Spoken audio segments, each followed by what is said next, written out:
Do not adjust your radio dial. You are tuned in to the Mark Order Podcast.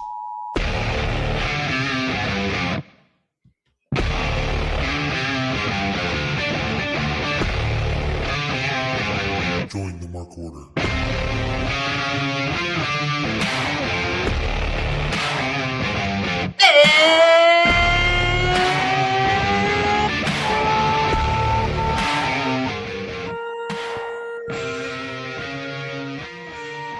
It's Wednesday night. You know what that means. Listen, I had to bring the energy to our intro because one, I returned to this podcast that was gone for like 5 weeks. Two, we had Ian Riccaboni and Brian Danielson on commentary today, which I felt like raised the bar for people talking into microphones. And three, it's the Mark Order Podcast, March 11th, 2026. I'm here with Ryan. I am getting ready to move, as you can see by my background being even more bare than usual. You can see a movie box right here. But we're living the dream, Ryan. I'm back from vacay. We got everyone in the chat. Lord Kev, we got Taylor Kidd, we got Big G, we got Pieces, we got Kylie. What's going on, Ryan? Lord Kev wants to know who the new host is. My name is it's Miss Kate Fabe, which is a play on the concept of kayfabe. Ryan, are you familiar with what kayfabe is? No. I'll explain it off air, but it's basically. I assume it's your way of telling me that everything that happens in the ring is 100% truth. Not quite. Maybe if you're a fucking mark, you believe that, but you probably don't know what that means either. So it's no. I am part of their order. It is true. We are all a bunch of marks. End of the Mark Order Podcast. Thank you so much for hanging out with us. Kylie, congratulations on your new job starting. Yeah, that's tomorrow. awesome. That absolutely rules. You know what else rules? This string of Dynamites that we're on has just been an insane start to the year. I said the last time I was on here, which was like 6-7 years ago, that it feels like when AEW has some time between pay-per-views, there's just like breathing room to build to stuff. And I feel like I get proven more true with the caliber of television we're getting week over week. But like at minimum, you're just getting an insane banger. And I feel like Speedball and Kyle Fletcher was that tonight, like just crazy. A lot of hot angles and a sick card for this pay-per-view coming up. But we're going to talk about all of that and more. But first, Ryan, how you doing? I'm a grand old flag. I'm a high-flying flag. I'll be honest with you, did not notice the difference in your background, so I don't know what that says about you or me. Well, the thing is, it's normally obstructed still. Like, it's a turntable, and normally there's records in the side of it, but, like, I'm usually in front of it moving, so it's hard to tell anyway, but I was kind of just getting and a microphone. Where it's at. What'd you say? I started singing Beck. 2 turntables and a microphone. Where it's at. So I was on vacation, sort of. I had an insane travel day back from it yesterday. But in the time that I was gone, my wonderful parents, like, I'd already started packing, but they kind of like helped out while I was gone. And my dad reset up my desk to function better, but I don't know where one of the cables to, speaking of microphones, went. And my computer needed an update anyway, so I hadn't been using it because I just kept forgetting. And now I'm like, I don't know where this cable is, so this might be my microphone for the next 3 weeks, speaking of 2 turntables and a microphone. But Ryan, we're here. I was supposed to fly in Monday night. That flight kept getting pushed and pushed and pushed. And we were supposed to leave at like 8 o'clock. The last delay, which we had already bailed on, was at 1:30. Thankfully, this is why you fly grown-up airlines, guys. No Frontier, no Spirit bullshit for us. Delta rebooked us for the next day, put up our hotel, and paid for our Uber because we were supposed to leave from Sarasota, but ended up leaving from Tampa. It's worth it, guys. It's not worth the it's not worth the hassle of flying shittier airlines. I promise you. Fly the big boy ones. And then, Ryan, as I was coming home yesterday, I'm leaving Penn Station at like rush hour-ish. So wasn't expecting a great experience, but we get like a stop or two in after our transfer, and the engine on my train just dies. Just dies. New Jersey I Transit didn't know that train. could happen. Just the engine just dies. We were at a stop, and then they went to go like accelerate again, and it just died. And they were like, "It's going to be 45 minutes before another train gets out here." And I said, "I've had enough." So I took a very expensive Uber ride home. I watched NXT. I did that post show, and then I was back at it today, and blessedly back at the Mark Order. And it's been a minute, but how have you been? Hopefully, I've been good. First of all, I got to address a couple things. Jesse, this is a hat that I was wearing backwards, as I do most weeks, but it's a different hat. Hi, Jesse. And he wants me to sing Push It. Push it real good. Peppa. I actually don't know most of the lyrics to that song, so I don't think I could. I think that is most of the lyrics to that song. Push it real good.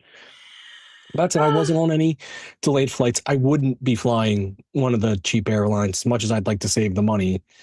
I couldn't. I, one, for the reasons you had, and two, I know some of them now are having set seats, but for a long time they weren't. Yeah, that was a big Southwest thing, was like every man for himself kind of thing. You know, and that I couldn't do. I couldn't not know where I was sitting. That would be, I don't need that drama. Yeah. So yeah, I did, and then I didn't have a train that had an engine die because I didn't know that was a thing that could happen. It was like, honestly, I try to be not forced gratitude bullshit, but like I just try to be aware of like New Jersey Transit isn't great, and like if I'm leaving at rush hour, my expectations are low, and my expectations were pretty low leaving New York City at like 5:45 yesterday. I was expecting for it to be smelly and delayed and packed in like sardines. The transfer and my engine failing, I was like, I had such a long day, and I was like, it's worth the $65 Uber that this is going to be, because I was so ready to be home. I wanted to see my dog. I wanted to sleep in my own bed. I was not going to sit around and wait 45 minutes for our train to get tended to and then get back home. So I would not wish that upon anybody, but I'm very glad to be back in my regular routine, and I'm glad to be back here. We haven't done this in a minute. No Joe today. I was joking that we are Shoeless Joe, and as you guys saw last week, I guess he has a lot of shoes, so that's a very ironic nickname we gave him today. Yeah, he didn't even have them all, and his entire wall he had like 3 racks of shoes. Oh my gosh. He's like in his old place. Like amount of space dedicated to it was incredible. I think in the new place he probably just has an entire room of shoes. He deserves it. Joe just deserves it. Like that's his thing, is his sick shoe collection. And I'm like, you're the best. You deserve to have all the shoes that you want. Jesse Ozog said that his foster kid read his first sonnet today. And I love that you're fostering. That's just like one of the kindest things that you can do in the world. Like, that's incredible. It makes sense that you would do it and not Ryan, because Ryan's just mean and awful. And to have someone that actually can educate people is becoming more and more important in life in this country is wonderful to see. But thanks to everybody for hanging out with us. We're going to get into this Dynamite. I think 3 things that I noticed from today's episode, and then I'll get Ryan's thoughts, and then we'll dive in. 1, I don't know if you guys know this, but I quite like Ian Riccaboni on commentary. Him and Bryan Danielson are such a delightful pair. And Ian, like, before, he just knows how to hype you up for a pay-per-view. He was like, oh, if this is this great, imagine how great it's going to be Saturday or Sunday. Like, he's so good. Him and Danielson played off of each other so well today. 2, Kyle Fletcher and Speedball just have like a special magic to them. We'll talk about it in more detail in a little bit, but like anytime that they've crossed paths has been really special. And I feel like this was such a nice example of like the younger generation pushing wrestling forward and had maybe the best Michinoku driver I've ever seen. I have not watched decades of All Japan and New Japan, so that might not mean as much. But just that jumping Michinoku driver was insane today. In 3, and this is actually where I want to start because it's not like a surprise that Hangman and MJF are facing each other in Texas Death. And I don't know, Ryan, if this press conference angle worked tonight, but I'll tell you what. I watch a lot of wrestling, as do you. I watch a lot of WWE as part of my job. You watch it because you are a masochist the first few months of the year. No, you watch a lot of wrestling because you like wrestling. There's been such a stale playbook in WWE, and AEW has come out really fresh. WWE is like Cody or Punk grabs a mic for an in-ring promo, they get interrupted. There's a DQ finish to end every episode, like all these things, right? AEW, I don't know if what they did tonight worked with this press conference into a brawl thing, but like just to be ambitious enough to switch shit up like this, I thought was so awesome. Like, I always appreciate when wrestling tries to try fresh things, make it interesting. Like they did the promo train intro a couple weeks ago where everybody like in the beginning of the episode said what they were there for basically, which felt very old school. We're doing this. Like these refreshing ways of sustaining stories and feuds and keeping them going. Like, I don't know if tonight worked. It seemed polarizing. Some people really liked it. Some people were like, let's never do that again. I'm kind of somewhere in between in that, like, I felt like it conveyed what it needed to convey. It just felt clunky. But I so appreciate them trying to do stuff different at this point. Like, so much in wrestling has already been done, and part of WWE's biggest weakness right now is just repeating the same tropes and setting things up in really boring ways that I'm like, I appreciate when wrestling is ambitious. And so that was my biggest takeaway. I don't know if anybody said anything earth-shattering, but I really liked that they livened up the product with this. Like that to me is awesome. Just the attempt to do it. And I don't think it failed. I just don't know if it like fully worked. It felt a little clumsy. What did you think of we're going in a different order today. I wanted to start with the last here. What do you think about this? Sorry, we were in a wacky order last week altogether. So There you go. A mark so order. I agree with you. What'd you say? A mark order. Oh, Jesus. Not the puns. I'm with you in the sense that it maybe didn't hit as hard as they wanted, but I love when they try anything new, and I appreciate the effort. I think it would have been better off never getting to the ring. I think if they had brawled at the press conference table and maybe ended there, it would have felt even more unique and different. But by going to the ring, it was the end of it was more real, more typical wrestling. Sure.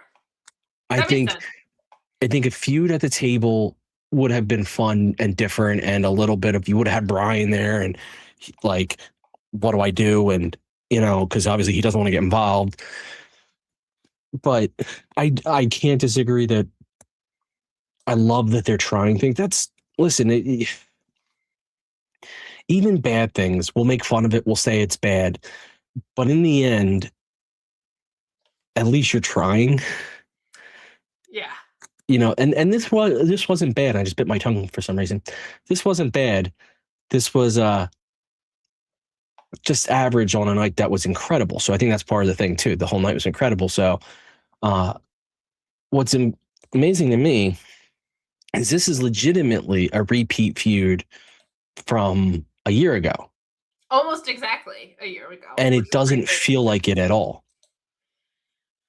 I think what's nice about it too is also like this is the shortest AEW presser of all time, so good for them.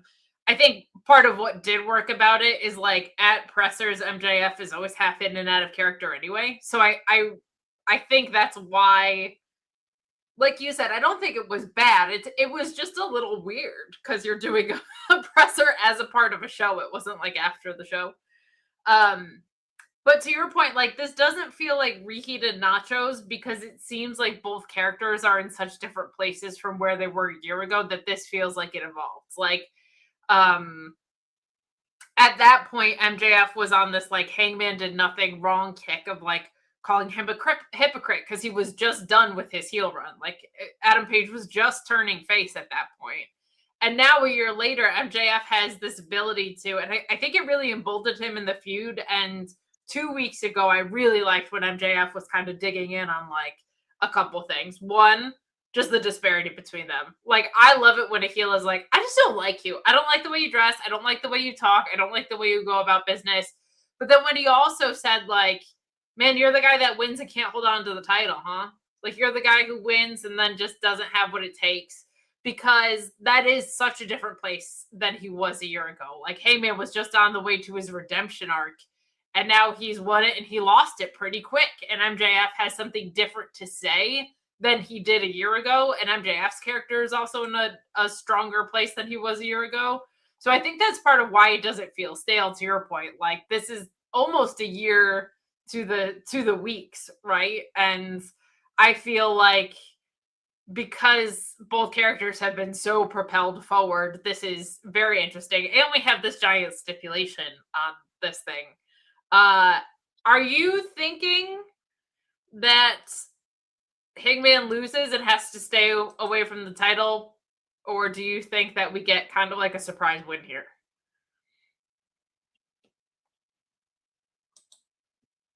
I hate the stipulation. I do. I think it killed Cody when he was in AEW. It killed Cody because it prevented him from telling certain stories. He could never go against anyone who was the champ because it prevented him. Now, AEW now has like 1,000 more belts. So Cody only had TNT at the time. So it was like he could only go for TNT or the heavyweight. Now it's like Hangman could go after the national, the international, the continental. I don't know. They'll probably make up more. But the galactic, the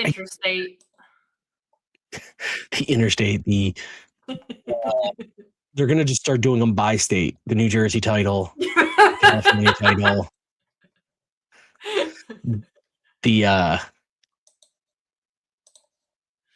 I'm trying to think of some more ridiculous things to think. We'll get down to school districts at some point. It'll be the Lackawanna County Public School.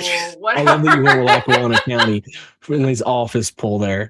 But I don't. It's not exactly the same as Cody because he does have more avenues.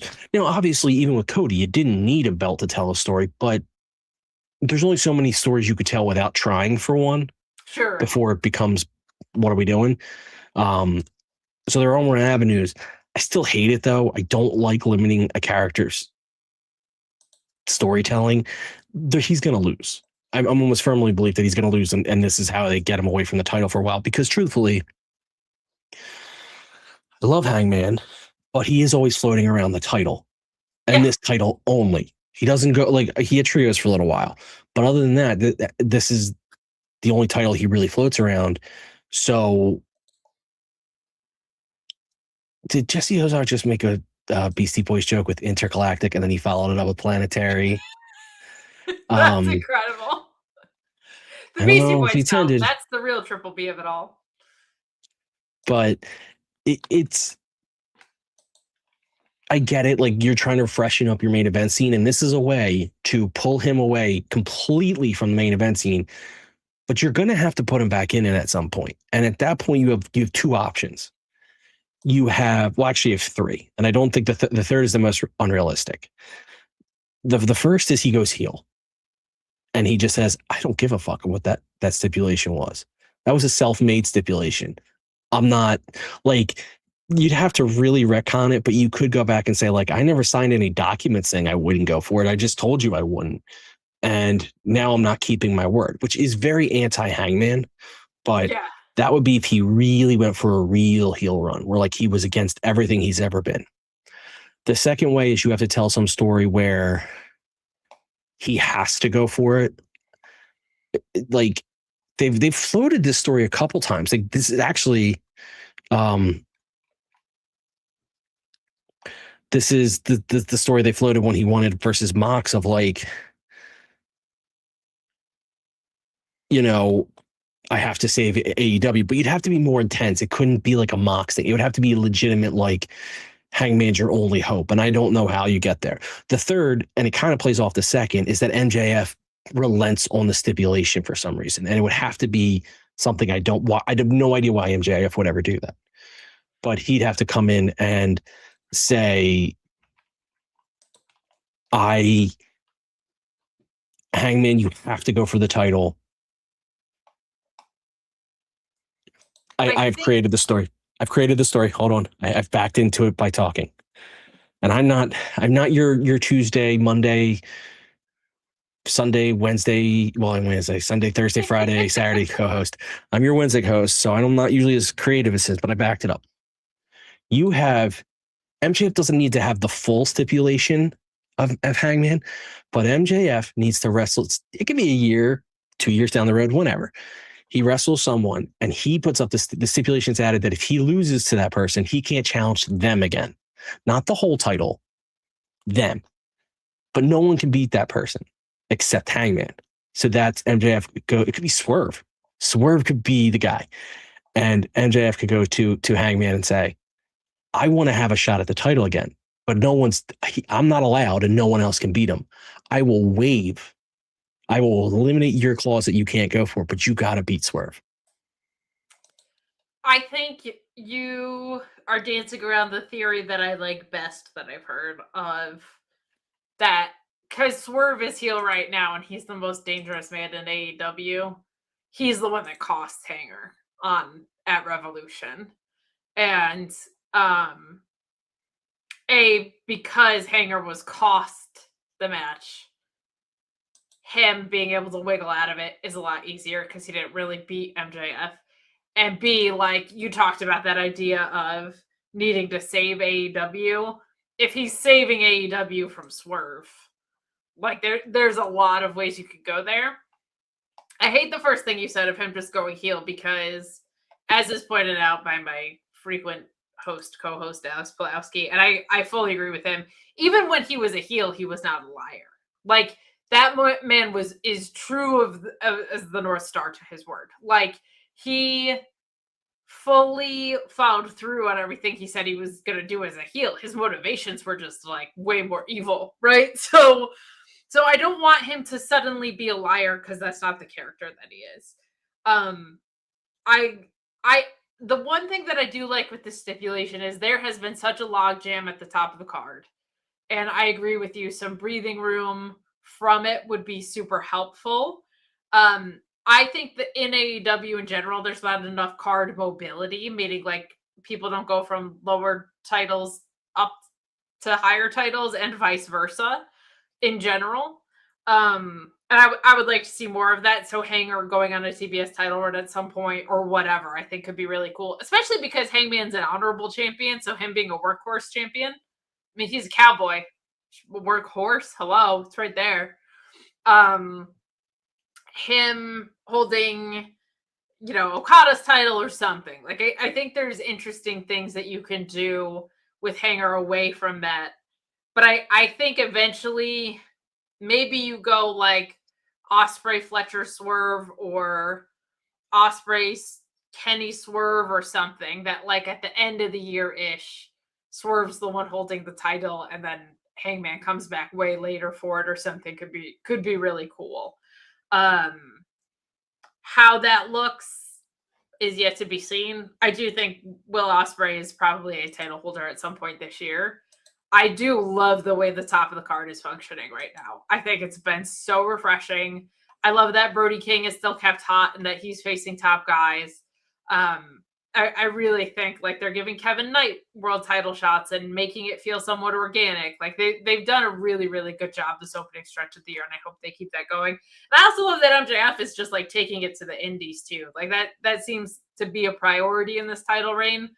And I like that they've used it as a way to catapult people to signings and giving them cool matches. So I am with you on all of that. I don't like the stipulation either. I will say to the point of Cody, a lot of people have made that point, as you have. And it's true. But I also think, like, Cody was Mr. TNT champion. You know what I mean? So, like, I don't think that killed him in AEW as much as people think. I think they just got into a creatively stale place with him. I think they could have wiggled out of it. You can always write these things away. But I'm with you in the general principle of, like, I don't like it. And I also don't like how we got there and that Hangman... He had no reason. He had no reason. Like, I need you to agree for it to be a stipulation match is just a weird thing. Yeah, like it bothers me because it makes a Hangman believe he can't beat MJF normally. Yeah, which he's done. So yeah, I also, but my other issue with it, and I don't want to harp on it too long, is that people are going to know, like, when, and it happened with Cody, that when he lost and had that thing, it was always part of the conversation. No matter what he did, at some point it would come up, but he can't go for the title. But he can't, and it's like, it becomes, you could now, if you do that well, great. If you keep that as like a back burning item, so that when it his moment to come back for it, it's awesome. It could also become distracting. It could also make the next belt he goes for feel less than, because it's like, well, I'm only going for this. Default to something else. Yeah. So you have to play it all very carefully. I would prefer them to do what you said, like have more flexibility between, more movement between the cards, between the titles. Like Scott George is asking, she's saying Hangman should be international national champion. I'm not disagreeing with that, but I like the idea of him just doing that because he did that versus doing that because he lost the match to MJF and now he has to. I agree. I also feel like, I don't know, it feels to me like Swerve is gearing up for like a generational heel run too. And I feel like costing Hanger is like such an easy way to have like the most heat anybody could ever get. So I'm looking forward to that. I just love Swerve as a heel. Like I think it's great. And I'm excited to see what's coming out of all of this. I feel like one thing that people are maybe underestimating about this too, I'm very excited to see like deathmatch MJF, because we have not really, we got dog collar match MJF. We haven't really gotten like ultra violent MJF, and I'm excited to see that side of him because his character is going to be at odds with the fact that he's doing it. And he's such a good in-ring storyteller that I'm very, I don't know if I want him winning a no rules match though. That's part of the problem too, is like, I kind of like that he has the weakness of, he can beat you in a straight up wrestling match and he can beat you when he cheats, but he struggles when like it gets too violent. I just felt like that was a nice character flaw, which I guess people have to overcome character flaws. So this could be his character development, which is like, hey, you thought I was bad at this and now I'm good. I just always liked that as like the thing that, sure, the thing that scares him. But I think you're right in that we're going to see him not be able to cheat, and he's going to try to. But that's why I think, like, is it a Hurt Syndicate return? Because maybe they're not fully on bad terms. Is it Swerve costing Hanger? Like, I think something is up there. But I look forward to him not being able to cheat because this is a lawless land. I think that'll be a fun in-ring story to tell. But let's keep moving along this episode of Dynamite. Hi, Greg Cherry. Hi, Scott George. We got all sorts of people hanging out in the chat. Thank you. Actually, hold on. I want to keep, but this is Jesse and Pieces have kind of put themselves onto a story that may work in terms of transitioning Hangman out. Jesse said, Peace saying, "Oh my God." Jesse said he should hire a small army, and then Peace said, "Oh my God, he's going to hire the Don Callis family." I don't want it to be the Don Callis family, but then again, they have belts. If someone comes in and screws Hangman, it is a natural transition that would be who he goes against, which would put him instantly in a different feud for different titles. My thing is, it's so stable heavy, and like we just got done with Hangman being in a trio, and now it feels like he's just gonna have to go get other friends. So we'll see. It feels like something pivotal is gonna happen at Revolution, though. With that, like, this is way too big of a stipulation. MJF is a pretty early champion, so I'm looking forward to seeing what happens, because I trust that they have a plan. With particularly Hangman, they've proven that to be true so much more often than not. So, I'm looking forward to it. This pay-per-view is going to be incredible, and I always love what we get from both MJF and Hanger in the ring, much less the two of them together. Let's move along and talk about Kyle Fletcher versus Mike Bailey, because this was absolutely freaking insane. That jumping Michinoku driver was bananas. The Poison Rana on the apron, the Avalanche Poison Rana, the Time and Adventure attempt, Kyle Fletcher countering with that nasty spike, and the interference finish here. Shout out to Dave Meltzer. Was in the front crowd with Okada. That was so funny. But Okada distracting the referee, and Fletcher using the screwdriver to gouge out Mike Bailey's eyes, smashing him with the title belt to retain. At one point, there was like a 2999999 from Mike Bailey onto Kyle Fletcher. The crowd was up in arms about it. We get a promo later of Mike Bailey saying, "I had you beat. The better man didn't win tonight because you're a big fat cheater rat." Kyle Fletcher continues to prove that he is, in fact, the prototype of a star. And this match felt like what modern wrestling can and should be to me. Like, I was so gripped by this match, and it felt like we got this really updated wrestling style in a context that made sense and felt like they were both trying to win the match and fight the whole time. And they beat the hell out of each other, and it was just one of those matches that you have to say you just have to go and watch it, because it was absolutely incredible. I loved it. Match of the night. There's been so many matches early in this year on AEW TV that you're like, match of the year candidate, TV match of the year already. Like, there's been like 3 of those. You could say that about Fletcher and Ciampa. You could say that about Kenny and Swerve. And it makes for really entertaining TV. And to me, it's the vehicle that makes these episodes go by, make it feel like it goes by in 10 minutes. Like, it is so much fun to have this high caliber of a match on free TV. Absolutely nuts. What did you think? This is where I'm glad that you're back, because you know the names of moves, and I just say awesome thing he did and then awesome other thing he did. The only thing that will keep this from being match of the year, and I'm being serious, is too early in the year. Yeah. We'll have recency bias, but it was incredible. I knew Mike Bailey wasn't going to win, and I still bought in at points where I thought, oh my God, are they actually going to do some weird thing where Mike Bailey wins and then it has repercussions we didn't expect in the Don Callis family? Or is that going to be how Kevin Knight gets what makes Kevin Knight jealous? Because you haven't been here. My theory is that Kevin Knight's turning heel. He's been getting too many, you got to Swerve interactions. You have too many singles matches. He's had times on the mic. It's just clear they're setting him up to be heel. And Mike Bailey was not like, where was my tag team partner tonight? Like that, there's been some very big indicators of that. I agree with you that that's happened. Yeah. So I thought maybe I was starting to buy in, like, does he win to make Kevin Knight jealous? Yeah,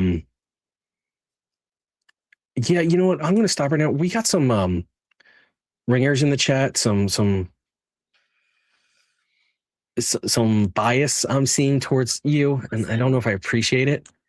I see someone that is related to someone I know. My last name is Fabe, so I don't know. I know it's Fabe, but still, I know there's I am the ties. GOAT, so I don't know what your issue is, but it's definitely not my cousin Michael.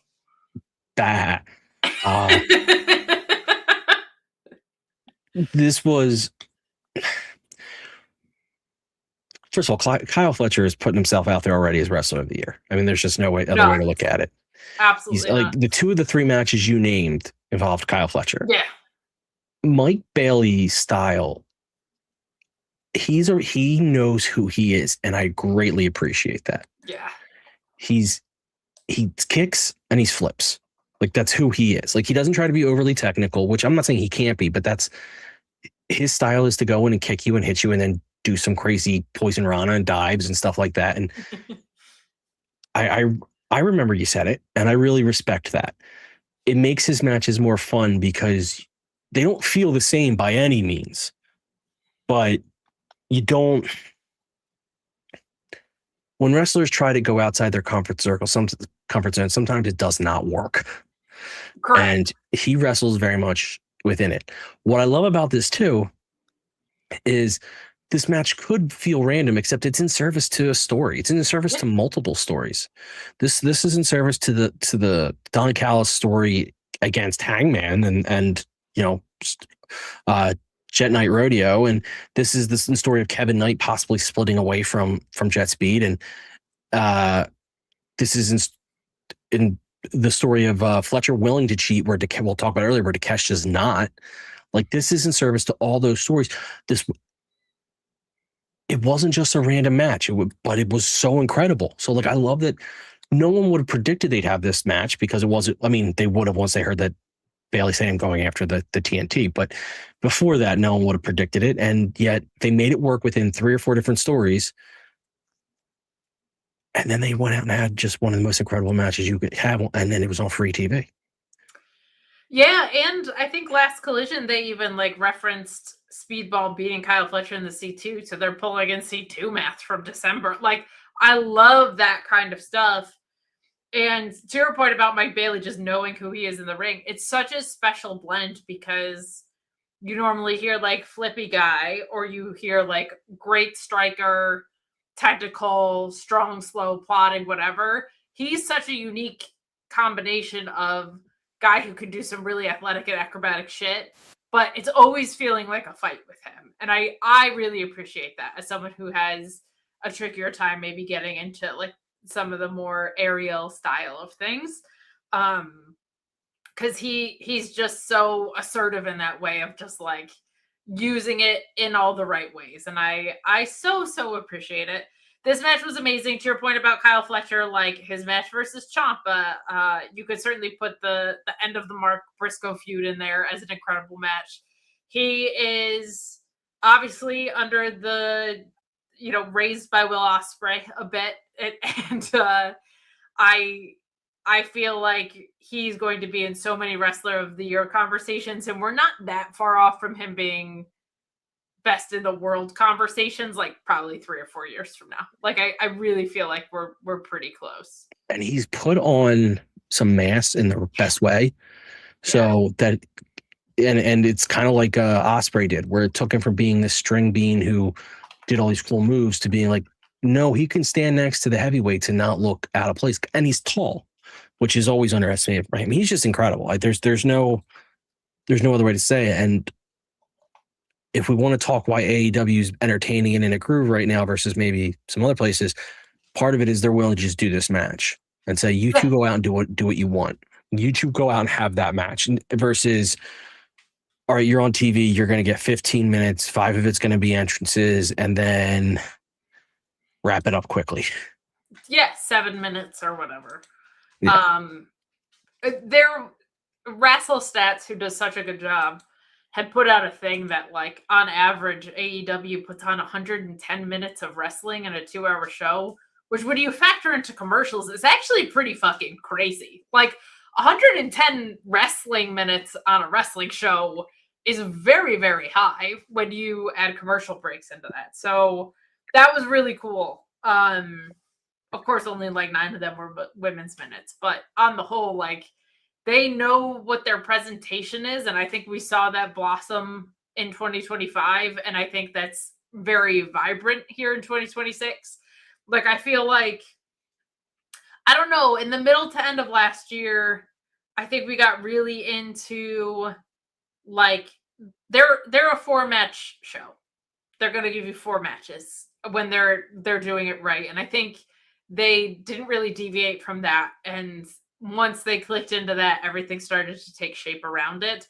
And they don't overload these Dynamites anymore with backstages. Like, they've spread that out with Collision. They've spread that out with talent rotation. They've done a really good job. I want to call out, everyone knows I'm a TMDK sicko, but I absolutely love Peace's comparison of Robbie Eagles and Mike Bailey, because it's the same kind of thing. And I love, love, love that you drew that parallel. Because it's exactly that. It's like you have the Robbie Eagles Limb Reaper guy who can do so much as far as, like, off the ropes and whatever, but it still feels like you're in a combat sport. And that's absolutely the same vibe I get from Speedball. Go watch this match. This match is incredible.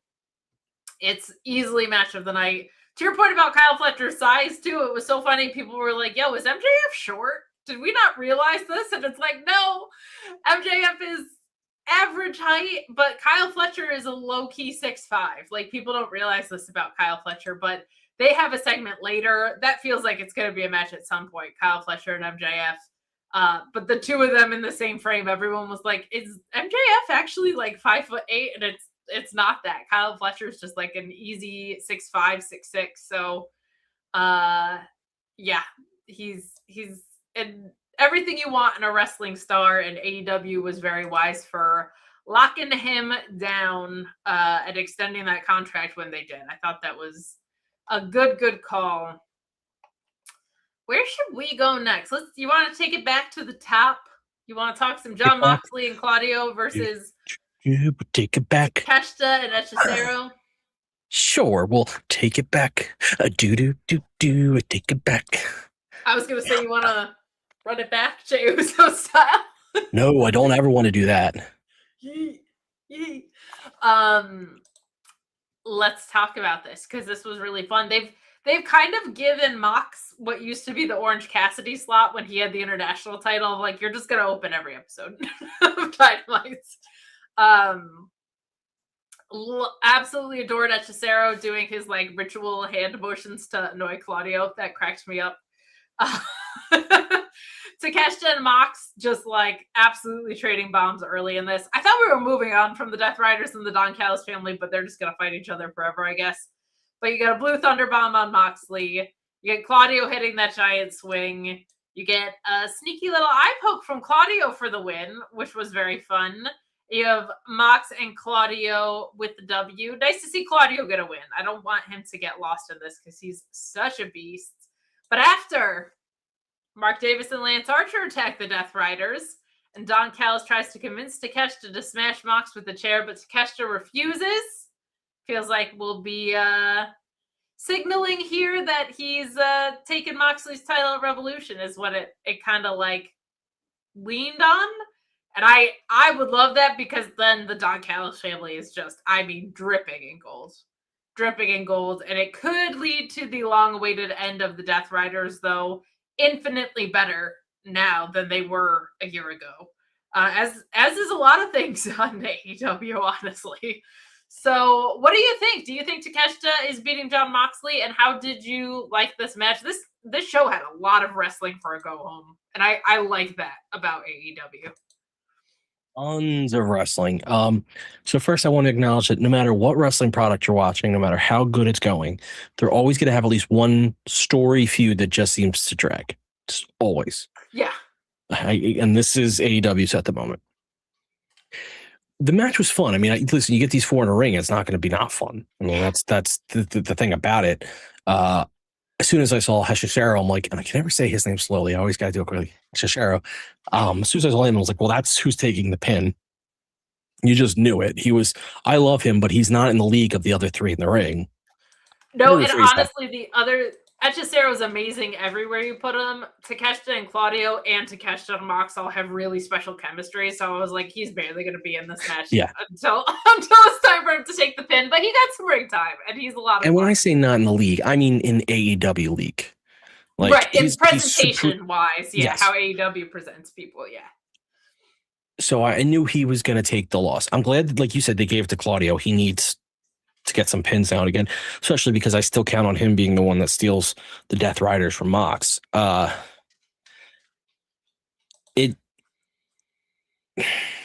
loved all of this. I don't want to complain about any of it. My only thing is they finally if Revolution isn't the apex, I don't want to say the apex, the end of the Takeshita story with the Don Callis family and the Death Riders, I'm going to be extremely annoyed. He's going to lose, which is fine. I think the Don Callis family cost him, maybe inadvertently. Okay. But my theory is that the Don Callis cost him inadvertently, and then they turn on him because he won't listen to them, and he gets mad at them.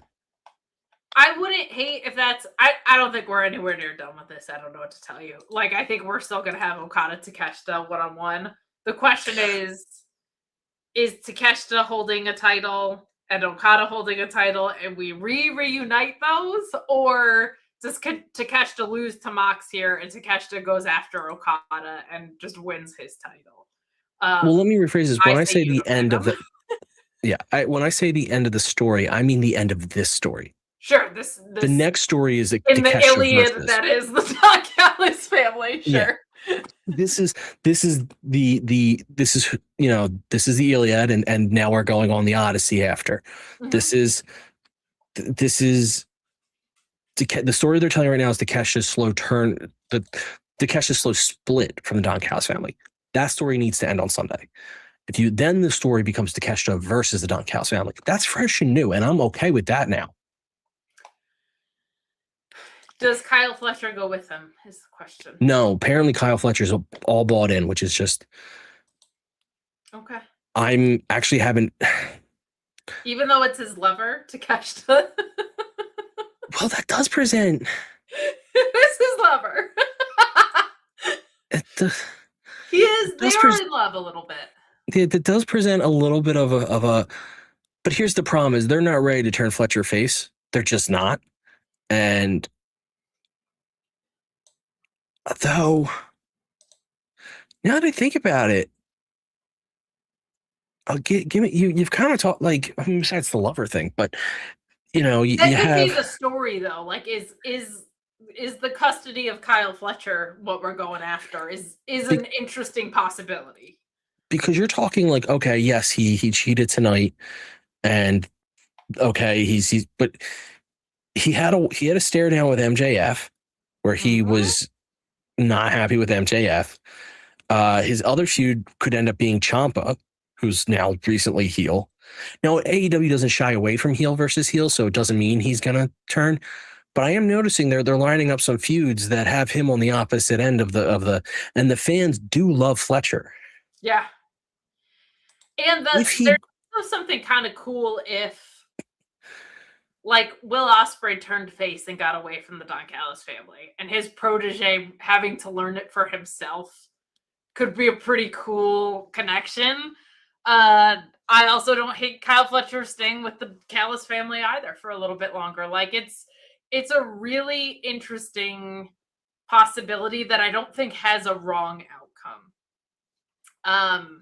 Big G asking, but would a face Kyle Fletcher really work though? I think the crowd would love it, and I think he would just need to figure out how to wear socks. Well, I was actually going to say this when you brought up Ospreay. If he turned face, he cannot be Ospreay and like loving the crowd. Like he can be okay with the crowd. He's got to be closer to what Swerve was face, or even a little Swerve. He's got to be closer to what Swerve was face, which is doesn't stray too far from who he is as a person.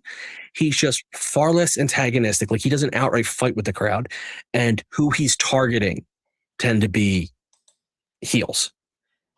I agree with that, and I also think that, like, I want to see Kyle Fletcher versus the people that are like Kyle Fletcher versus Andrade, Kyle Fletcher versus Lance Archer, like even the quote unquote scrubs of the Callis family versus Kyle Fletcher is something I want to see, and that's why I think Takeshita being the motivation to get there is a really interesting call, because I think it lets him turn face without him having to turn into like a goody two shoes about it. But I also do think that Kyle Fletcher is probably destined for, I don't think a title run in 2026, but a top of the card type of run in 2026, because he is just, every time he gets in the ring, it's kind of like Ospreay was the past couple years of like, this guy, it's just a 5-star match every time he gets in the ring. It's nuts. Let's talk about this Brody King standby match, because he kills a jobber in 15 seconds. And then we have a masked man angle. I swear to God, they had to have been trolling WWE with this, but Swerve is impossibly cool, so he kind of pulled it off. But Brody King murders a jobber, R.I.P. Brody King. And Swerve attacks him from the crowd and goes to choke him out, but Brody King breaking the chain, which is a really cool touch here. They brawl until security separates them, and that feud is like escalating quick. And I love that they used a standby match to be. Brody doesn't need to be putting on a 15-minute match on a program that has long matches on it already. This is how you build a monster that's a babyface. Is you have him go out there and squash someone. You have him break the chain of Swerve, which is so fun. I love that this was how they chose to advance the storyline this week. I am kind of surprised that Swerve is not on these San Jose shows, because he's just so over on the West Coast. I'm wondering if it's because he's so over on the West Coast, they don't want him getting cheered. But I love the way that they chose to advance this story tonight. It was such a good use of like 3 TV minutes. That was really well done. So the poor jobber, I mean, I'm sure he had a name. R.I.P. The masked man angle was hilarious. Notice, though, that they tell you who it is right away. They don't drag it out for 6 weeks when everyone knows who it is. And then the breaking of chains. I absolutely love when they have wrestlers do like these incredible feats, like just it, and I'm being sincere. Like, it's not a and not Brody a joke. King's Like, the one who should do it too. That's just like the guy is. Yeah, absolutely. Like, I love, like, Speedball shouldn't do it, because what are we doing here? I mean, it just like he broke the chains. Like, come on. Or like, I love that it's someone we want to root for too. It's not like, oh, look how big and intimidating and scary I am. It's just us being like, fuck yeah, Brody King rules. Do you know these chains? in one of and this is going to be probably one of my geekiest pieces of knowledge, and if I'm wrong, I apologize to the geeks out there, but I'm fairly certain one of the earliest ways comic books showed how strong Superman was by a cover in which he breaks chains. There you go. Well, if there's anything Storm's going to know, it's going to be comic book world, I feel like. And now we have Brody King breaking chains. Like, just incredible. But you're right. It was a good 3-minute to 5-minute segment to be like, we advanced the story. Now Brody King looks dangerous, because Swerve had previously looked dangerous. Now Brody King does, because Swerve even got the jump on him and didn't win. And he was sent running. And truthfully, Brody King just looks like a dangerous guy. I mean, he does. I will forever. Oh, Jesse, we got a geek in the crowd. Jesse knew Superman number 11. I will forever remember. Apparently that shot is the animatics for the DC Studios logo. Oh yeah. Get me. I know some stuff, but I will forever remember when you and I went to ROH and Brody King was in a match, and they threw the streamers and it just hit his shoulder, and he just looks and goes, "That was terrible." Like, just the judgment in his whole look of like, he wasn't mad that the streamers, just the fact that the streamers never unraveled and just hit him as a whole thing in the shoulder. And just how, like, the judgment in his eyes of like, how bad are you? They've done, to your point, like Brody King comes across so dangerous, and this whole feud was born out of being the most dangerous man in AEW. So simple, so beautifully done. Jamie from Perio Magazine in the chat saying, I immediately thought of Kate with the black hoodie reveal. I was sick of the black hoodies, not to be a hipster about this, but like before everybody got sick of the black hoodie reveals, because there's been like 20 of them, and I got really tapped out at like number 11, and then they've only gotten worse. So just not great. Not great there. But Swerves is pretty cool. They pulled that off pretty well. It certainly felt like a troll. It certainly felt like a troll. Let's keep moving along. This was a very wrestling heavy show, and I love that for a go home, but there's not like a lot of backstages to talk about tonight because there just weren't that many. And we started with the longest non-wrestling segment of them all. So let's talk some Willow and Persephone. We had Willow Nightingale and Persephone hyping up their match. They're arguing about who hit Mercedes harder, which I think is so fun. Like, I'm so excited for the Mercedes return because I think she's just going to be so unraveled when she comes back. But this sets up the TBS title match that we get later tonight. Persephone was saying that she wants more gold than she's got. This was really, really fun. I feel like it was designed to make Persephone look good if you're not as familiar with her CMLL work, because she looked really, really strong in this. She has this fall-away slam and springboard moonsault. Willow cannonballing people. We got Ian Riccaboni doing the Willow rap. Thank God.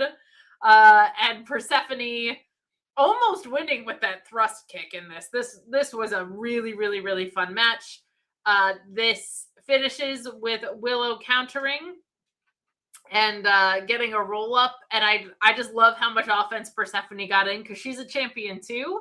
And then after Willow says, I'm doing double duty. I'm calling out Lita Cross for the TBS title match on the 0 hour for Revolution, which I think is a great buy-in match. And then we are going to have that tag team match later in the night. I think that's a great way to kind of let people see what Lita Cross can do. Speaking of some Aussies, I know we got Jamie in the chat. He can speak to it better. So follow Jamie at Wrestle Radio Australia and Perio Magazine because they have a very, very, very talented scene, very well covered. But yeah, the chat is saying like Persephone just comes across as such a star, and I felt the same way tonight. I think she really, really did. What did you think of our title match here, and how do you feel about double duty for some of these gals on Revolution? Well, you're going to have double duty when you unfortunately give your two titles to the same person instead of spreading it out and allowing more talent to have time on TV, which would be better for the women and better for fans, but it would. I will say it just feels so blatantly obvious that the injury to Penelope, I was like, those titles were supposed to change, and we weren't so supposed to be in this situation. 100%, 100%. Yeah. But I agree with you on the whole. Enough double champions. We don't need that. But isn't she? Aren't multiple women doing double duty now? Are they? We got Marina and Tony, right? Willow versus Lena 1-on-1, and then the tag match. And then the tag match, yeah. So both Lena and Willow are both doing double duty. Like, again, you can't even give me two fucking separate stories with her. Like, well, yeah, I have a little more grace around this one just because I so firmly believe we weren't supposed to be in this situation, and I feel like now they're trying to reverse engineer. They're trying to protect Willow, and like, I dropped the tag titles because I've been distracted, right? But I have no problem if you want to say Willow double duties because of what happened with the injury and she's facing the tag match, but she shouldn't have a singles match against Lena. Lena should not be pulling double duty. Lena should win the tag match, and Willow should wrestle. Tim McFall is not happy that he's agreeing with me. That's a common theme, yeah. But she should lose a tag match, but win the singles match against. You could have done this, there's plenty of other talent you could do out there and have her wrestle. And I understand that the Penelope injury messed things up, but the way you pivot is not. This isn't the now. The only thing I'll say, it is unique.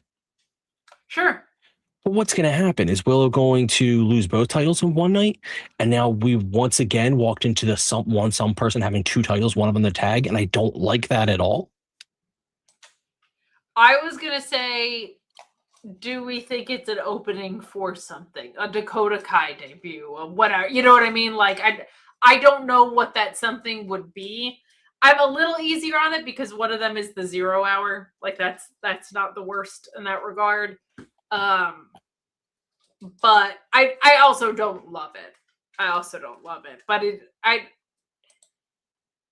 it's a way for us to put an end to the Babes of Wrath, I don't hate that either. Of just like, I can't keep doing this and focus on my singles title.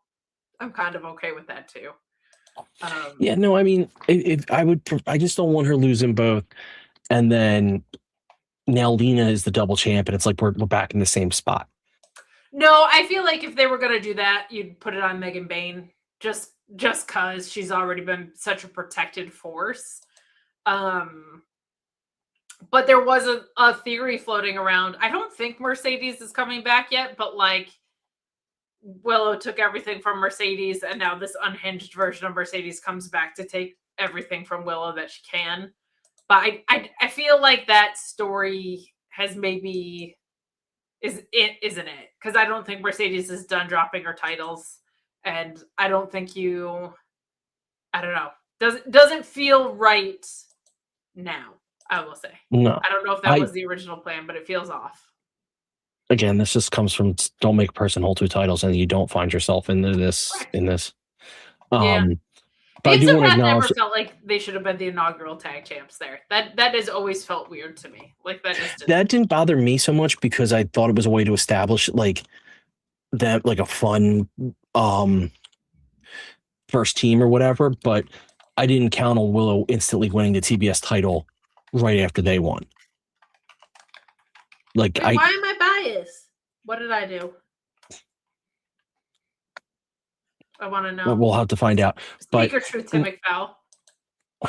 But my point being, like, when they won, Willow wasn't TBS champ, and something about bagels.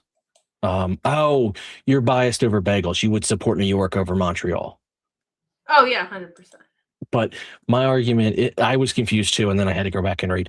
My argument is that at the time they won, Willow wasn't even considered for the TBS title, and then suddenly out of nowhere she won it in a surprising win. You don't need like Babes of Wrath would have been a much more fun first tag champs if they didn't instantly screw it up with giving Willow TBS. I do want to acknowledge that Persephone's going to be a future star in this company, I should say. Yeah. And more of her would be excellent. Hell, they should have maybe just saved the Willow Persephone match for the pay-per-view. I want to give a quick shout out to, I know my boss at Fightful, Sean, interviewed Rocky Romero, who just had wonderful things to say about Persephone and said that she was kind of like a little bit of a Rocky Romero project in that sense, that he's been kind of bringing her along, and she looked outstanding tonight, and she has all the star power that you could want in someone. She's fantastic. Wouldn't have hated that on the pay-per-view either. I agree with you. Intrigued to see what we do in general after this next cycle clears out. If Forbidden Door happens, like, it doesn't feel like there's a lot of juice in like the New Japan versus AEW thing right now, because New Japan is in such a reestablishing mode. So I feel like that probably means a wider integration with CMLL, and seeing like Takeshita holding a belt and Claudio holding that belt before, and Persephone being such a big star there, like how that integration folds into, and just like the expansion of Lucha in 2025 and Adam Page doing his promo in Spanish, that like, and CMLL selling out Arena Mexico 52 weeks in a row or whatever. Like, I'm very intrigued to see if Forbidden Door takes a different shape this year and how Persephone falls into that. But let's keep moving along. Thank you to everybody in the chat for hanging out with us. We appreciate it when you chat along with us. It's more fun that way, especially when you guys harass Ryan. It's very fun for me specifically. So thank you. Are we down to our last match already? I think. Nope, we got two more. We got Darby Allin and Orange Cassidy versus Gabe Kidd and David Finlay. And my God, if you told me Roddy Strong was going to be conglomerating by the end of this, Ryan, showing up looking like a theater stagehand in his all black outfit. This version of Gabe Kidd is so much better than the one he showed up as. Finlay, I think if you watched NXT last night and then you watched AEW, you would be like, I believe that David Finlay made the correct call because that birthright faction is going nowhere. And, the dogs are going to be the dogs, baby. Gabe Kidd, David Finlay, Darby Allin, Orange Cassidy. This was all sorts of fun. Darby's flying everywhere as usual. Orange Cassidy's got his pocket offense going. Danielson adding so much on commentary as well with this. But Darby Allin, missile drop kicking Gabe Kidd through a chair was a really nice spot. And then finish comes when Clark Connors interferes with a tire iron, allowing Gabe Kidd and Finlay to hit that pile driver combo. Only complaint about this is we had 2 interference finishes. It's a go home. So I'm a little more lenient, but I get enough interference finishes in the rest of my wrestling weeks. But Gabe Kidd and Finlay standing tall. But post-match, Roddy Strong feigns like he's going to be a dog, but he actually helps out Orange Cassidy and Darby Allin and helps fight them off. Good for Roddy for seeing the ways of conglomerating. And I hope this means that Kyle O'Reilly is coming back soon because I miss him. Thanks. So I do find it funny that I agree with you that I like this version of Gabe Kidd more than what we've seen. Though it feels like when they first brought him in, they weren't prepared to use him regularly, so they were just kind of like holding pattern him. Like I think they just genuinely did not know his contract status, which makes it really hard to use people sometimes. Yeah, but the dogs as a general, it's a shame they can't do War Dogs. That I wish New Japan would give them that. But the I dogs think in Joe general. Maloney didn't sign an AEW. They don't want to like. When they're missing a piece. What if they could be the battle dogs, Okay. the conflict dogs? The conflict dogs sound so lifeless, and that's why I like it. But all 3 of them have been a hit. But he works much better with the the raw dogs would be amazing. I don't see that lasting long, Tim. Though I do appreciate it. Dogs of War is a good one. There's. Dogs of War is giving It's Always Sunny vibes, and I like it. Yes. But they are much better as the group, and they're a lot of fun. I agree with you that I don't like 2 interference, but at least this one was in service of what's going to be at the pay-per-view, I'm assuming. Sure. Which is probably a trios. I popped for the Roddy thing big time. Because I easily could have seen him joining the dogs. Like he is a lot of his career has been spent as a heel, so it wouldn't shock me that he joins a heel faction, and he is okay. I gotta give Jesse credit. Altercation Dogs is funny. Pre-dog night. Jesus, God, we aren't your sour grapes, but these are great dog names. This is the pun of the night. But he has the wrestling style that would fit perfectly in with the dogs. Like he's that brutal kind of wrestler, the backbreaking god and whatnot. But what is it, the Messiah, the backbreaker, or something like that? I forget what his nickname is. But when he stood up for Orange, I was popped. I was so happy. That was like, yes, because first of all, I loved the conglomeration and I loved his role in it as like the grouchy uncle. I was buying into the sitcom thing. Like they were all the fun family and he was the grouchy uncle. And it's just so good. And I'm very excited for the matches they're going to have because they're all incredible wrestlers. So truly, like David Finlay and Roddy Strong, I am intrigued. I got to give Joe Holbert credit because he was the first one to point that out. And I was like, oh God, yeah, just that in a singles match. would be so fun. I've also, if they want to heat up the trios division, they now have the parts for it. They got the Rascals, they got the Dogs. Like, they've done a good job rebuilding this tag division, but they can heat up the trios if they want to stop having it be for people that back up the world champion. And I would not be mad about the Dogs doing that. That could be really, really fun. But if this just leads to more amalgamations of these guys fighting, I'm also not mad about that. That's a really, really fun group of guys. This isn't last week. Last week I had a much longer, more extended trios belt rant, and I'm not going to go on it now. But the trios belts were made for a group like the Dogs. Agreed. It just they're not. None of them, as great as all three of those wrestlers are right now, none of them are set up for a singles belt at the moment. There's just not in that story. Give them the fucking trios titles and make them look like complete and total badasses who are untouchable. Well, what's really fun about them is they feel like an honest to God unit. And it certainly feels like Gabe Kidd is the leader of it a bit, but it's not because Clark Connors doesn't hold his own. Dave Finlay was obviously the leader of the Bullet Club most recently. So he is obviously leader material as well.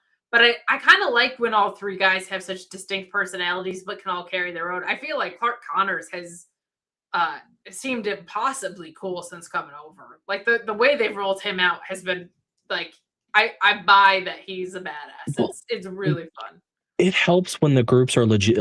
Apparently based on, I think they're legitimately friends, and I think that always helps because but like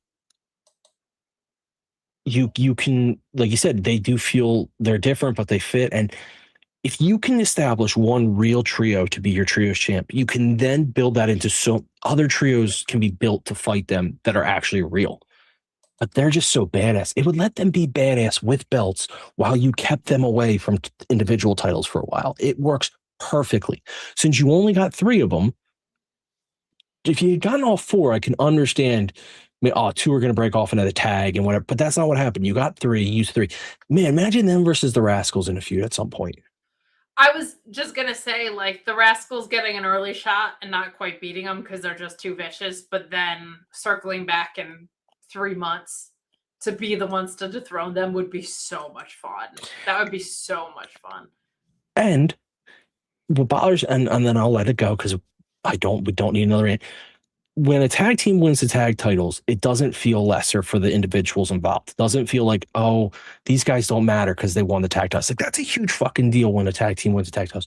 If you can make that the trio, if you give it the right attention, the trios titles could feel the same way. So the Dogs won't feel unimportant because they're trios champions. In fact, the reverse will happen. It'll make the belts feel important because suddenly these 3 awesome fuckers are champs and they're so badass. And that way, when you're ready for a Gabe Kidd run or a Finlay run of a singles belt, you're not like, where did they come? No, they've been in the trios and now that's done. It's also just like, one thing that I've noticed is when they have signings from New Japan, they just understand how stables work because that's how they're raised. Like, Kyle Fletcher gets how a stable works. like all these guys understand how stables work because it's a stable run promotion. There's very, very few guys that are just on their own in New Japan, if any. So I think they know how to make that work. I would love to see them restore some integrity back to the trios. And to your point too, it's like, I understand that Hobbs left and they had to get him off the ops, but let's not pretend like they were doing a ton with them with the ops beforehand. So I am dying at the dog names in the chat. Tim McFall just came out with amazing. Redacted Dogs. The Redacted Dogs. I saw a good one before too. What was it? They're Squabble Dogs, Dust Up Dogs, 3 Dogs a Night. Confrontation K9s was really good. Oh, that's a good one too. That's a good one. Oh, yeah. Now you guys. Well, we're ending up closing with our main event match, which is pretty funny because we skipped all around today. But we do close with the last match. We were talking trios. We had some people on the Fightful side saying Tommaso Ciampa leading Butcher and Blade as a trio would be super fun, and I agree with that. But we got a taste of Tommaso Ciampa with FTR tonight against Mark Briscoe and the Young Bucks. People calling them Dem Bucks, which I thought was cute. but this was chaotic and fun. I think we've had 2 years without a Bucks FTR match, and this one's going to be in the Bucks home state. So I don't hate them running it back. It feels like it's setting up for a Cope and Christian return. So we'll see. I could definitely see them doing a TLC match with all three of those teams at Wembley. That could be super fun. But tonight was a blast. You had the super kick party from the Bucks. You had the froggy bow from Mark Briscoe. FTR absolutely launching Nick Jackson through a table. Spike pile driver onto the announce desk. But I like the finish here because Ciampa hits a knee strike on Briscoe to get the win. Ciampa lost his title and lost again. So I'm glad that they were like, we're going to give him the pin in this. I thought that was a good touch to keep him feeling important on the show. But afterward, Ciampa keeps attacking Briscoe and finishes him with an air raid crash through 2 chairs. I got to say, like, the beauty of having alternatives in wrestling is that Danhausen belongs in WWE and Tommaso Ciampa belongs in AEW, and both of them are in better creative positions for it, and everybody's getting paid. Like, I have loved what Tommaso Ciampa has brought to the table since he showed up. He's in incredible shape. I can't get over that he's only 41 because he has looked 45 to 47 for the past decade. He's just has this renewed life. The presentation has made him feel so important so quickly. I love it. I love it. It's so nice to see people be able to hop to different environments. It keeps things fresh.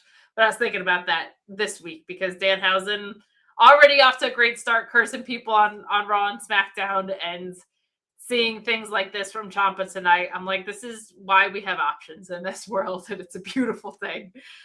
Super fun, crazy, chaotic. I had a blast watching it. This on a go home episode to pay-per-view. Why not? This was super fun for me. What did you think? Couple things. First, Tyler on. Thanks for joining us late. It's always a good, fun time in the chat. Lord Kev with Power Puppies is killing me. So I actually want to address 2 things. One, we talked about Danhausen last week because he was kind of the news of the week since that format. And I'm going to reiterate because now it's been a couple more shows that, yes, the initial introduction not done right, I don't think. But ever since then, nailed it. And it's just been him.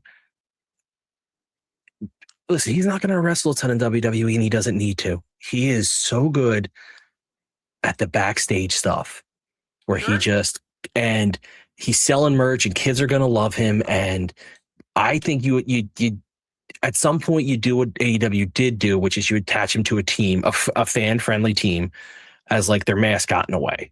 And like but the only issue I have to work my way up to is the way he's cursing people. Because he's not quite as, it's a little more, you are cursed. And it's been all backstage so far. So. But it's just taken a little bit for me to get used to it, but so good. I can't, he's fits in perfectly there. I can't, as does Ciampa with AEW. And as one LT says, the curses have paid off. I was sending you a text the first time he cursed Dominic. And I said, if Dominic wins, they've ruined Danhausen. Yep. But he lost. They get him. Whoever brought him in and has explained who he is understands Danhausen. Like that's except for his disappearing act. So that makes sense. Yeah, except for his disappearing act. I still think it would be funnier if when someone turns their head and they turn back and it's like, where'd he go? And you just see him like walking away in the back, so that he didn't actually get away. He's just walking away. But anyway, this match was awesome. Of course, again, with the people involved, how can it not be? I wasn't sure how I was going to feel about the Ciampa FTR. I knew they would work, but Ciampa is better as a heel. He just is. I mean, he's too scary to be a great face. Like he's got that he's a psycho killer. Like he's that wave. And they presented him that way too. Like the second he showed up, that was what came up on the Tron was psycho killer. And it's not to say he couldn't work as a face. I mean, obviously AEW loves their faces that are crazy. I mean, Hangman is vicious as all holy hell, but he's a face. The thing about it is, unlike Hangman, Ciampa doesn't necessarily have the same code for his character, so he fits so well as a heel. So I loved this. I think it was great. Like you said, good to give him the pin. He had just taken 2 losses, which didn't really hurt him because he's No, Ciampa, and but like, he don't is. give him 3. Yeah, exactly. There's he's enough of a legend in the business at this point, especially for AEW fans, that he could come in with a couple losses, and he had already won a belt. So like but I think this is fantastic. Obviously, I don't want him involved in this feud between the Bucks and FTR because just go do your own thing. I do think we are setting up for a Copeland and Christian return, which will be fun. I know some people, but they've been going long enough. I think it's going to feel really fresh and a lot of fun to see them do their thing. Sure. What I'm curious is after Ciampa beats Briscoe, is it right to Kyle or who's his next feud? And in a good way. Like, that's a lot of fun to not know where they could take him so many directions and they'll all be fun. I'm very intrigued too because I have no idea what Johnny Gargano's status is, and I don't immediately need them to tag or be in a feud with each other if he is showing up in AEW. But the fact that it was FTR and Ciampa, when those two had some of the best tag matches you will ever see in NXT Black and Gold, does make me scratch my head a little bit. Oh, They could just like working with each other because they've been doing so for years too. That might have just been a fun pull from there. I think it was a good way. I think it was, if you want my opinion, I don't think Johnny wrestling is I think that would be out there if he was. Someone's boss is very good at finding that information out, and I know he's been working too. I don't think he's gotten a time frame either way. See, 1LT wants Okada. That's not where my brain went. My brain went after his feud with his soon-to-be former partner to Speedball. I wouldn't hate that. I'm also intrigued to see, like, he could be the kind of guy to lead a group of people. I don't know. I haven't heard that that's a plan. But, like, I guess it's all, like, are they taking the Trios division seriously or aren't they? Because, like, Ciampa and 2 other people versus the War Dogs intrigues me greatly. Like, this is part of the blessing of having such a ridiculous roster depth. But it also is why it's infuriating when they don't let the Trios division just be its own thing, because you could be using 6 guys in an individual feud and likely 12 total if you had one non-title Trios feud. Be wonderful. You could be using all these guys up. Well, and they might be headed toward that. Like, they did bring in the Rascals, they did bring in the War Dogs. Like, they tend to like bring in fresh pieces and realign a lot. Like, they did that with the entire mid card. You know what I mean? So we'll see what happens. But I know we're wrapping up, but you know how lucky you are that the Rascals have been awesome so far in AEW? Because if they had come in any bit bad, the amount of Rascal Flats jokes I'd be making is just ungodly. I'm surprised you haven't found ways to just engineer that in more often. They've been too good. They're really good. If they get really truly laid out, I'm going to say that's a Rascal Flat on his back. But sure, I would expect nothing less. One thing that I've really liked about the way the Rascals have come in is that Myron Reed, like, he always felt like the little brother of that group, kind of, but he's just been fantastic, and it's nice to see him get the same kind of shine. I would love it if we had like the Dogs winning these trios titles, and then in a few months the Rascals being the ones to dethrone them. I think that would be absolutely fantastic. But I thought tonight's episode, especially for a go home, I was like, you don't see a lot of AEW's better with it, but I was like, this was almost all wrestling for a go home. Like, that's pretty rare. So I thought that was fun. Very much looking forward to this pay-per-view. We do get a collision as well because the pay-per-view is on a Sunday, boo. But I've had a lot of fun with this first couple months of AEW. They are on quite a heater. Any pay-per-view predictions? We won't go match by match, but any returns, debuts you're anticipating, anything like that? I don't know about the returns. We did talk about maybe Copeland and Christian coming out after that match. Should be the time to bring Sure. them back. I would like to see Sheeta back, man. Like, come on. Yeah, seriously. I do think Hangman loses. Trying to think of anything else. I do think Takeshita loses, and that's when the Don Callis family, his role in the Don Callis family is over. Trying to think if there's anything else. I think that's all the only big predictions I have. I don't know if we're anywhere near getting, but I think a Dakota Kai debut would be awesome.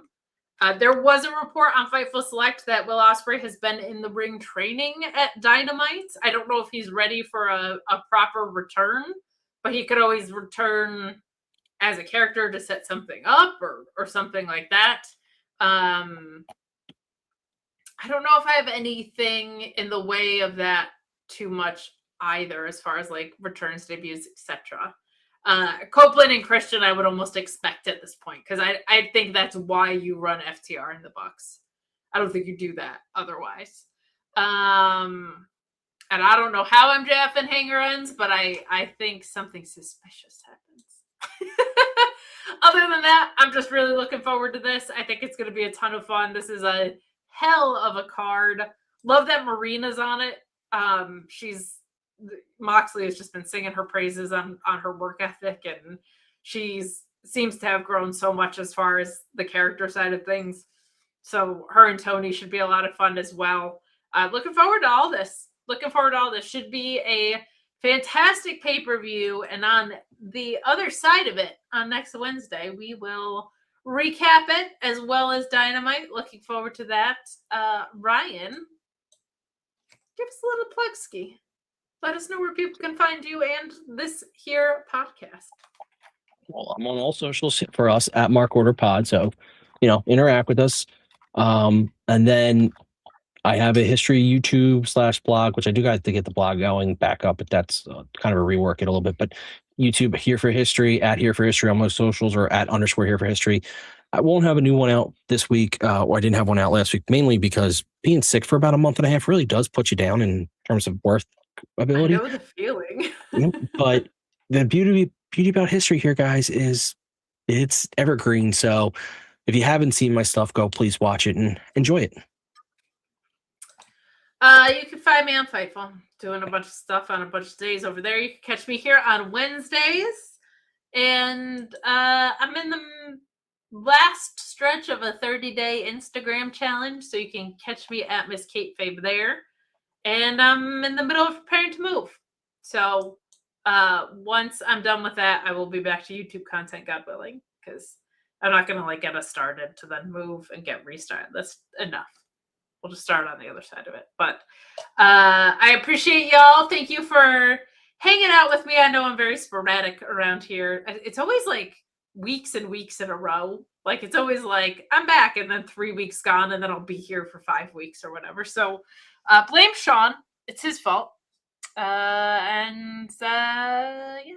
that's it. I do blame Sean. As you should. Head over to Pro Wrestling Tees if you want a Mark Order t-shirt as well. We will see you on the other side of a revolution, my friends. Have a good night. You expect me to do things like put up the outro overlay, I do. turn up the volume, and then hit outro.